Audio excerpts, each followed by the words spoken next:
Yeah.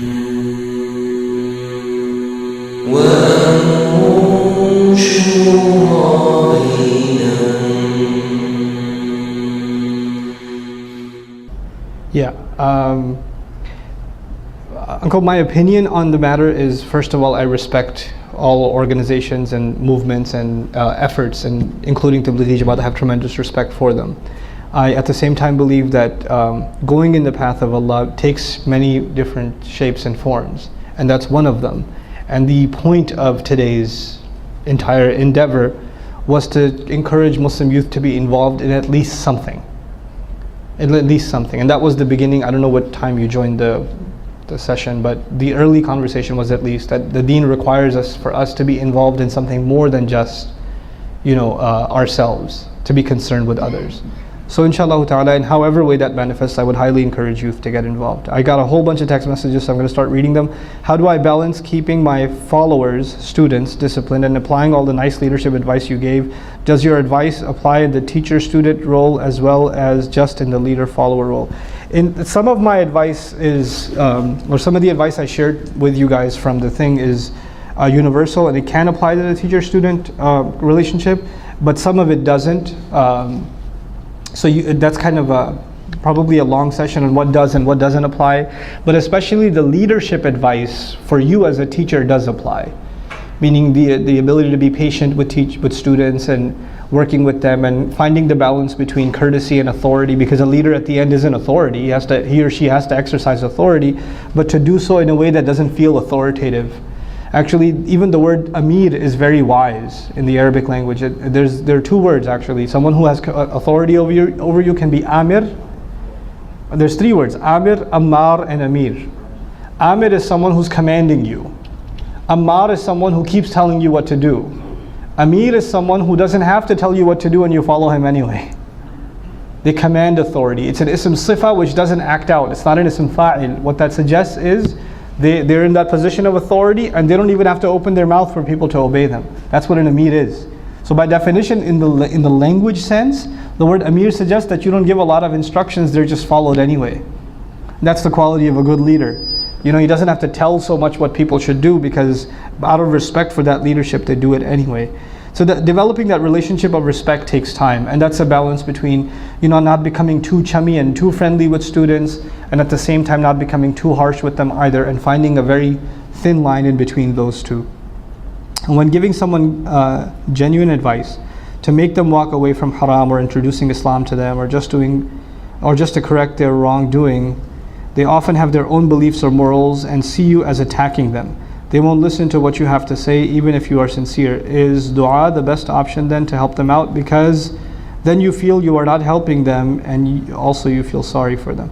Look, telling somebody about what wrong they're doing, you have to be, especially in family, you have to be direct. You can't beat around the bush, but you have to be subtle at the same time. You have to find tact. And at the end of the day, truth hurts. And people are going to be offended. I mean, there's no way around that one. The Prophet ﷺ, there's not going to be a nicer human being on the face of this earth, and his family was extremely offended by Islam. So sorry, that just comes with telling the truth. People's feelings are hurt, and they say things, and they're offended by what you have to say. But you have to maintain a respectful posture, and you shouldn't say those kinds of things advice over and over again. You should find a good time to say it.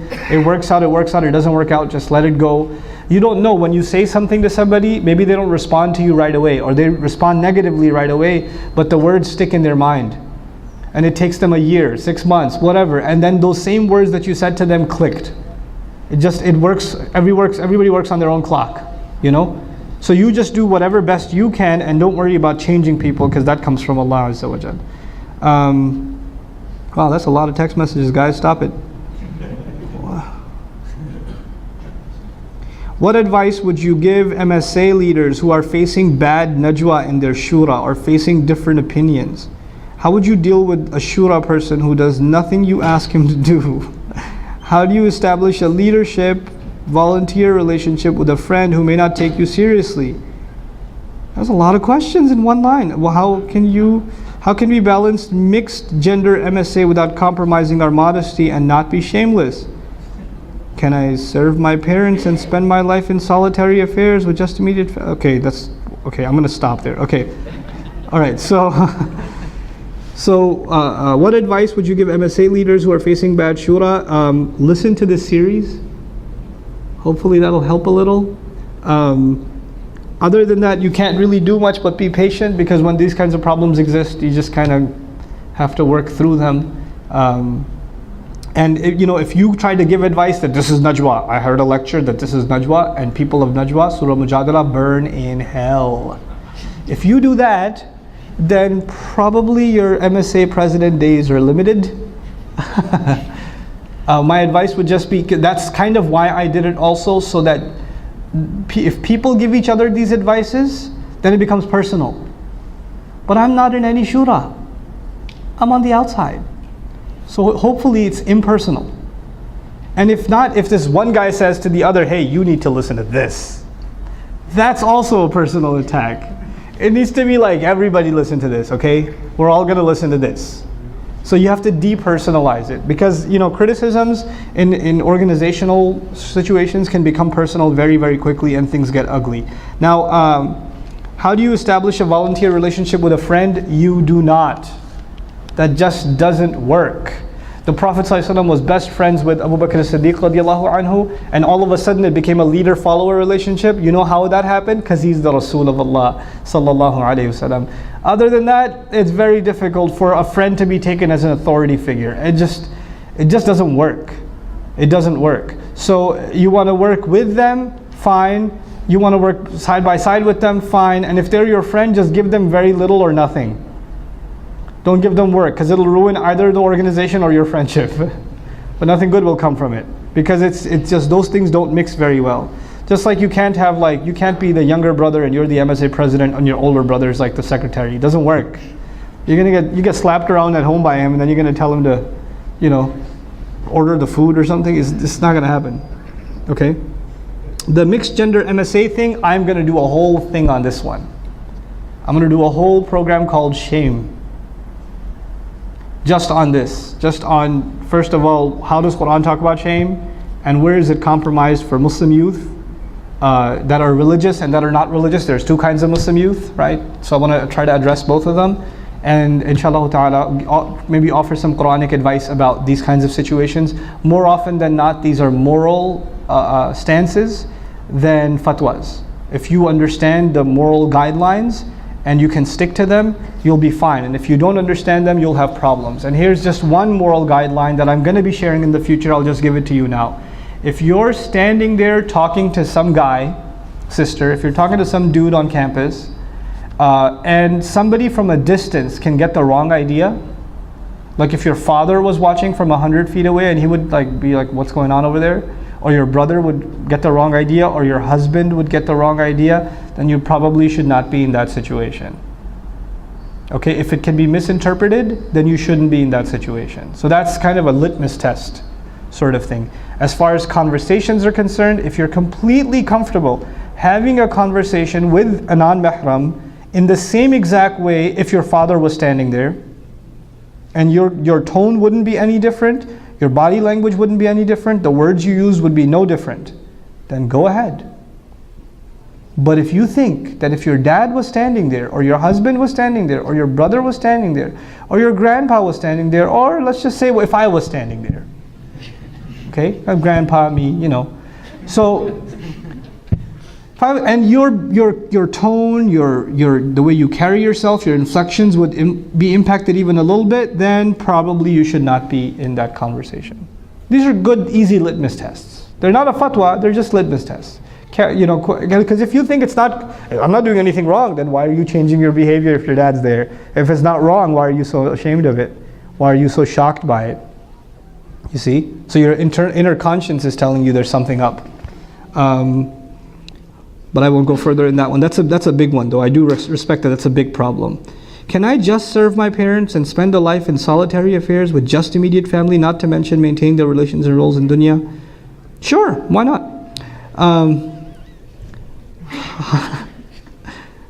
What? That's good. If you want to just work on your family, that's work. That's enough work. If that's keeping your hands full, then yeah, don't volunteer at a masjid. Just do that. Can I learn Quran easy? Yes.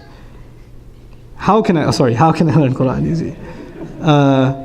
I gave a talk about this yesterday at Plato, and hopefully it'll be up on YouTube. It's called The Importance of Learning Quran, but I actually talked about how to study Quran. That's what I spent my time doing, and I tried to give a roadmap for how Muslims can study the Quran effectively, like milestones and roadmaps, and how we can all be educated in the Quran in a good way, inshallah ta'ala. So hopefully you can benefit from that.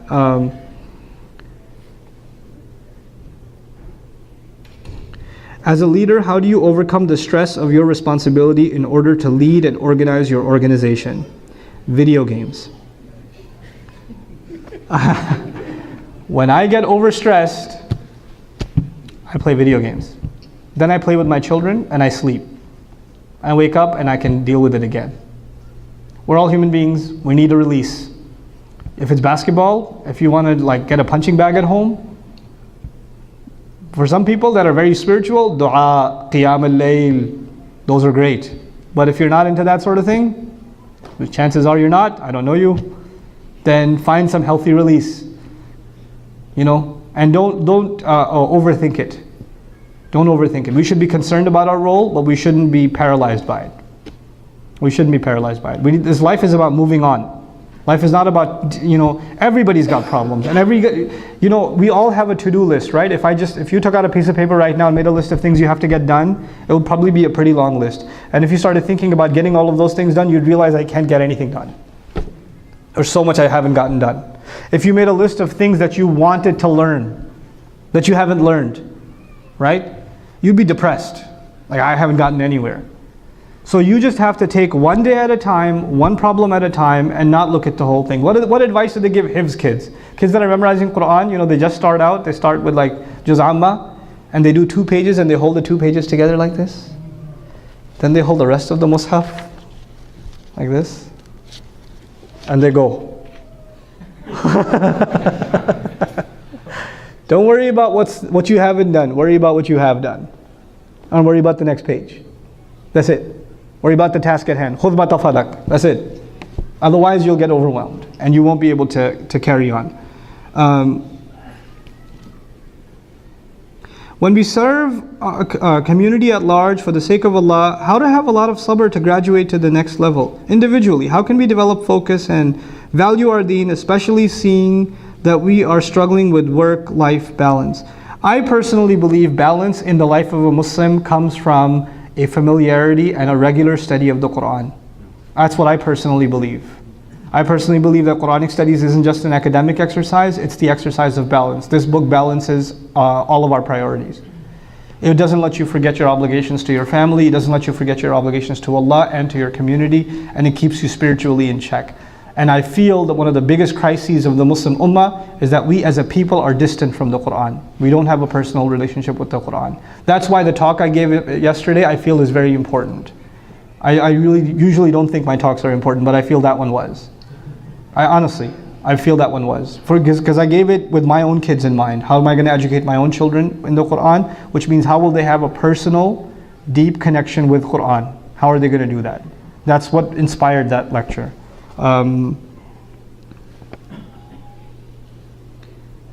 If you know you're right, but you will keep it quiet, and you spelled it quite, for keeping the family together, how important is it to say what is right, or you should keep your silence for the better of the family? There is no such thing as keeping the family together by not speaking the truth. There is no such thing. That's a myth. That's what somebody in the family told you, don't say anything if you want to keep the family together. And that's in your head. Actually, speaking the truth is not going to destroy your family. It's just going to be, unless it's like a really like traumatic secret that the family is holding, then see a counselor, then don't take my advice. But if it's just, you know, your dad's into like a haram business or something and you haven't said anything and you just, Dad, isn't that a little haram? Just slip it in there. Get yelled at, but say it. Say it, at least it's off your chest. Get yelled at 6 months later again and bring it up again. Dad, isn't that a little kind of messed up? That we got a lotto machine at the gas station? Isn't that kind of a little problematic? I mean, I feel bad about it. You know, we're eating halal chicken from haram money. So it's You know, slip it in, get yelled at, and slip it in again. Don't argue about it with your parents. You should speak the truth and then take a beating, and then speak the truth and take a beating again. That's the formula, okay? But you don't not speak the truth. What is your opinion on sisters sharing their knowledge in the masjid vicinity, giving a session or talk like today, where they are usually not invited to speak because only men are usually in the lead to organize and invite speakers who are also men? Now can we take lead in doing work for the sake of Allah and not be prevented from that? I don't know. You got something to do, do it. Nobody's stopping you. What's this thing over here? What's this? You didn't see this flyer? Look at the person who asked this question. Very important flyer for you. It's a sisters program. Alhamdulillah, my mother-in-law is speaking at that one. But yeah, I mean, sisters should do their own programs. I don't see anything wrong with that. I actually encourage it. And I feel we should have public sister role models for our girls, because there's enough Disney role models for them. Honestly. You know, I was at a program where Irshad Banji was speaking. You know who Irshad Banji is? Alhamdulillah, you don't know who Irshad Banji is, okay? She was speaking, and she claims to be Muslim, right? But she's not Muslim, okay? I don't know what that is, but it's not Islam. Allah knows what's in her heart, but from her actions and her speech, that's not Islam. But you know, after she spoke, a couple of little girls in hijab went up to get her autograph. You know why? Because she's apparently Muslim and she's a public figure. So she must be a role model. That was disturbing. We need to have role models for our girls. And they're developed. We need to have strong tarbiyah for our daughters at home, so that when they come out of home and they go to college and they go whatever they're going to do in their lives, they guard their haya. They know how to guard their haya, and they know how to be strong, confident women at the same time. Our deen does not want our women to be like not in the workplace or whatever. That's ridiculous. Musa alayhi salam saw a couple of girls that were herding sheep. They were herding sheep. But they knew how to handle themselves. It's in Quran, guys. They knew how to handle themselves. They waited for the men to finish and they went. They didn't want to inappropriately mix in with the men and push and shove around them to feed their sheep. They waited for the men to finish. And when Musa alayhi salam went up to them and asked, "What's your problem? What's going on over here? Why are you wrestling with these sheep? Ma khatbukuma?" They weren't like, "Hee astaghfirullah." They didn't do that. They talked to him. "La nasqi hatta yusdira ar-ri'a wa abuna shaykhun kabir." They were tough. They talked back to Musa alayhi salam. Musa alayhi salam's a big guy. And they're both like, "Yeah, we can't feed our sheep until those men are done." And our dad's a big sheikh, by the way. They were tough. You know? They were out in the workforce. Literally, women in the workforce. In Surah Al-Qasas. So our deen doesn't say anything about that. And you know, one of the things that's really fascinating, I met Sheikh Akram Nadwi from Oxford. Okay, Sheikh Akram Nadwi has recently finished typing a 50-volume book on the female collectors of hadith. You know how we say muhaddith, hadith scholar? It's called al-muhaddithat. About 3,000 women in the history of Islam that were muhaddithat, including some of the teachers of Bukhari rahimahullah, Muslim rahimahullah, so on and so forth.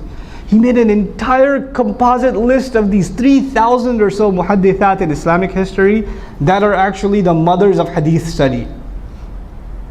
Just to show one point. And it's 50 volumes this man wrote. 50 volumes. First one's published in English. Get a copy.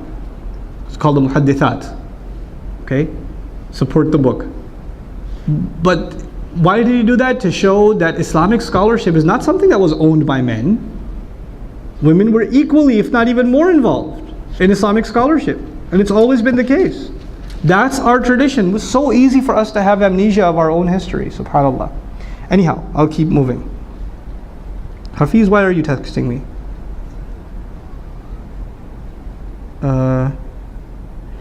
How should one deal with sincerity in public speaking? You have to know yourself. I mean, you have to know why you're speaking, why you're opening your mouth. I admit, speaking can turn into a performance. It can turn into theatrics. But if you're not clear about who you are, and my own personal remedy is two things for myself. I don't know if this is going to work for you, but this for me, I've decided these are my two fixes for my own like attempt at sincerity. One, I have to have close friends that I know that have known me since before I was on YouTube, that are not impressed with me and never will be, that know me for who I really am. Those are your real friends. That aren't there because they aren't your friends because you're a public figure. They're your friends because you played basketball with them back in the day and they scold you. Those are your friends. And they keep you in check. They keep you a human. They don't sit next to me and say, Brother Naman, I have a question. They don't do that. Yo, pass the chips. They keep you in check. Having elders that aren't impressed with you, around you, keeps you in check. That's, alhamdulillah, my parents. Just, they keep you in check. That's why our relationship with our parents is so important, because it keeps us from being arrogant. They test our patience more than anybody else. As you get older, you will be more irritated with what your father or your mother have to say, and you will have to be patient. That's what keeps you humbled. You don't need a sheikh, you need your parents. Go to your parents, sit with them. Let your mom yell at you. Let her tell you how silly your beard looks, or how your hijab is ugly or something. And sit there and be quiet and don't talk back. That's humble check. So after you give a speech, go hang out with your mom or your dad. I'm not saying my mom does that, she's really nice. But it's really good to have a sound relationship with your parents. And then of course the final fix for me personally is i'tikaf. You have to go and you have to find a place where nobody knows you. Don't give a talk when you're doing i'tikaf. Don't give a halaqah. Just go to be quiet. My i'tikaf this year was Hajj. No talks, no pictures, no salaam alaikum, nothing. I'm just there to make Hajj. That's it. I'm not there to give a halaqah. I want to disappear. I want to blend in. That's all I want. And if that for da'is, especially my advice for da'is, you have to go to i'tikaf. If you can afford to, go to umrah. And don't go to umrah with a group and advertise it on Facebook. Go by yourself. Don't take pictures there and post them. Go by yourself and come back, and it's your little secret between you and Allah, and that's it. That's what you do. Okay? Last one.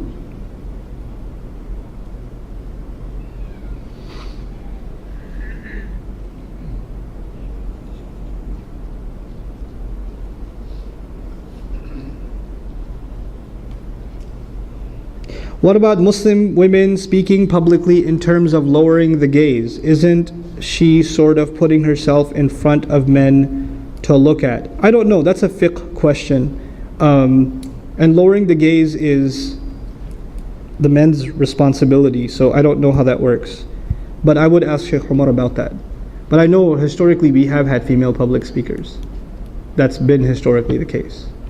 Not necessarily sitting in front of a gathering of men, with proper appropriate safeguards, but it's been there. We have had that. And the other question that's been asked to me is also a fiqh question, and I think you should consult a faqih for the gas station question. You can probably guess what that is, but yeah, that one I don't know the answer to, inshallah. Alright, jazakumullahu khairan, subhanakallahumma wa bihamdik, nashhadu an la ilaha illa anta nastaghfiruka wa natubu ilayk. Thank you so much for making the time today, inshallah ta'ala. Hopefully sometime soon we can do another series on another Quranic topic. Bi idhnillah. Barakallahu li wa lakum. Assalamu alaikum wa rahmatullahi wa barakatuh.